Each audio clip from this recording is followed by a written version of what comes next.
At my daughter's wedding, she slapped me, then went pale when I laughed and exposed the truth. Welcome back with a new real shock story. Before we start, comment and tell me which city you're watching from. At the end, don't forget to subscribe and rate it from 0 to 10.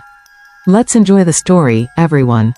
I always thought a wedding would feel like magic, like stepping into a dream made of flowers, music, and soft laughter. I thought when my daughter's wedding came, I would be glowing with pride, holding back tears of joy, whispering blessings under my breath as I watched her step into her new life. That's what every mother imagines, isn't it? But for me, that day was nothing like the dream.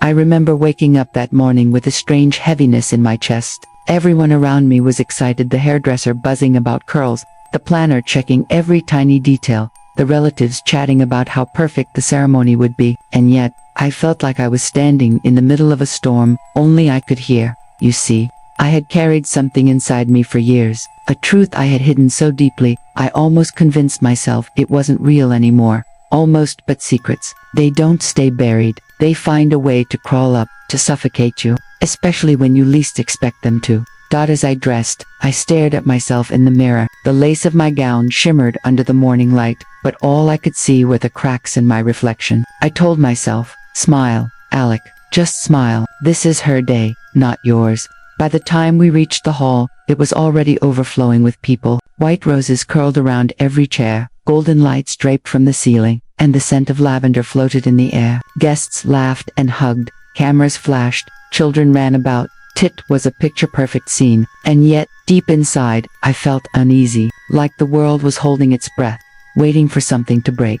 When I saw my daughter in her gown, my heart almost stopped. She looked breathtaking, like the kind of bride you only see in magazines, but her eyes, those eyes that once held nothing but warmth for me, now looked through me as if I were a stranger, cold, sharp, almost angry. I told myself I was imagining it, that weddings are stressful, that nerves can twist even the kindest face into something distant. But when she leaned in and whispered without even touching me, "Don't ruin this for me," I felt the sting before anything had even happened. The ceremony began. People clapped, music played, her groom smiled proudly as she walked down the aisle. I smiled too, but it was forced. Every second, I felt the weight of the secret pressing against my chest, begging to escape. And worse, my daughter knew. She had always known pieces of it, though I never said the full truth. Maybe that's why she couldn't even look at me with love anymore. As the vows were spoken, I felt myself drifting. My ears caught the words, but my mind replayed old nights, sacrifices, the choices I made that she never forgave. The world clapped when they kissed, and still my heart was pounding, not with joy, but with dread.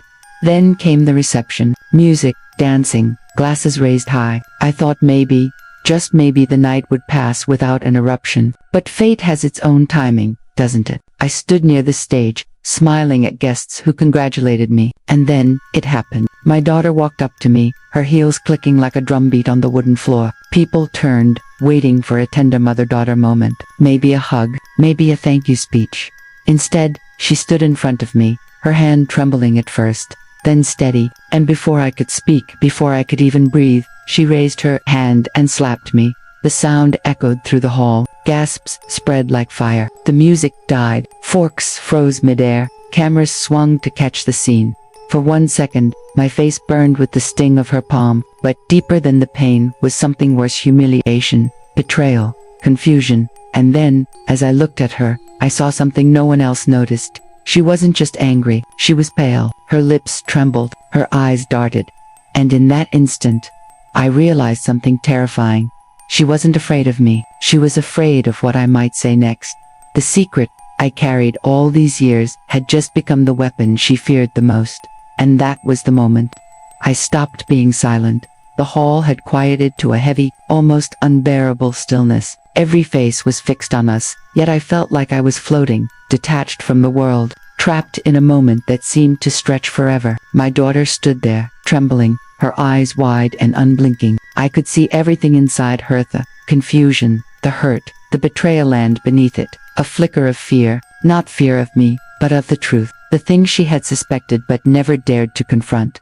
I took another breath, steadying myself. "You think this is just about today, about a wedding, about what you saw?" My voice was quieter now, more measured. but every word cut through the tension like a knife. It's about years of silence, about every choice, every mistake, every time I stayed quiet, because I didn't want to hurt you, or because I was afraid no one would understand. Her lips trembled, and I could see her trying to speak, to push back, but no words came. The hall seemed to close in around us, the guests frozen in a mixture of curiosity and shock, aware they were witnessing something they weren't meant to see, and yet, nothing could stop what had to happen. I stepped closer. Do you remember the nights I stayed awake, worrying about you? Do you remember how I hid my tears so you wouldn't see my fears? Do you remember the sacrifices I made, the opportunities I gave up, the battles I fought silently so you could have a better life? Her hands clutched at her chest. She opened her mouth, then closed it. Her shoulders shook as if she were holding herself together with sheer willpower. And in that moment, I realized how fragile she truly was, how much this revelation was shaking her foundation, the world she thought she knew.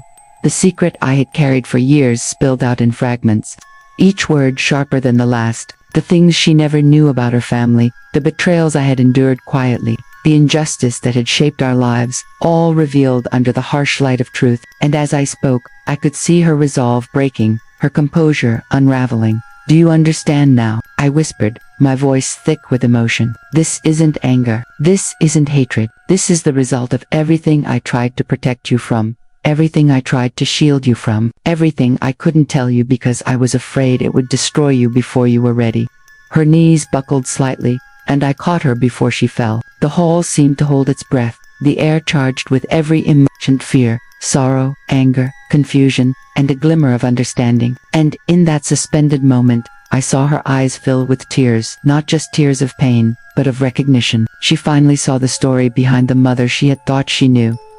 Then came the hardest part. I had to let her feel the weight of the truth, the consequences of years of silence and unspoken words. I know you don't forgive me, I said softly, and maybe you never will, but you need to know the truth, even if it hurts. You need to see what I endured, what I hid, what I suffered so you could survive without knowing the harshness of the world until you were ready. She sobbed openly now, shaking, but she didn't push me away. And in that instant, I realized the paradox of our relationship. She had struck me in anger, but she stayed in fear, because even her fury couldn't sever the bond we had built over a lifetime. The guests were silent, some in disbelief, some with tears streaming down their faces, recognizing the raw, unfiltered reality of what they were witnessing. And I understood then that this story, our story, was not just ours, it was universal. It was the story of every person who has lived with silence, who has hidden pain to protect others, who has been misunderstood despite their best intentions. I held her hands, feeling the tremor in hers as it matched my own. This is the truth, I said, voice breaking. It's raw, it's ugly, it's messy, but it's ours, and it's real. You needed to see it, you needed to feel it, and now you do. Her shoulders slumped, a single sob escaping her lips. The anger, the shock, the fear, all mingled with something fragile and unspoken: acceptance perhaps, or the first step toward understanding. I didn't know yet, I only knew that the climax had arrived. This was the peak, the moment when everything hung in the balance, when the story could no longer be ignored or denied. And in the silence that followed, I realized that this was more than a personal revelation. This was a confrontation with the injustices we had endured, the unspoken truths that shape lives, the realities that are often ignored until they explode in moments of high emotion. It was about seeing clearly, even when clarity hurt. Her tears fell freely now, her body trembling with the weight of the revelation. And I finally allowed myself to cry too, not from fear, not from pain, but from relief. Relief that the truth was out, relief that we were finally facing it together, and relief that the story that had haunted me for so long was no longer hidden in the shadows. The hall remained still, the guests uncertain how to respond, but I didn't care. This was our moment, the apex of our story, the climax that would define what came next, not just for us, but for anyone who would hear our story and recognize themselves in it, because in that raw, shocking, painful truth, there was also the first seed of healing. The night slowly began to settle after the storm of emotions had passed.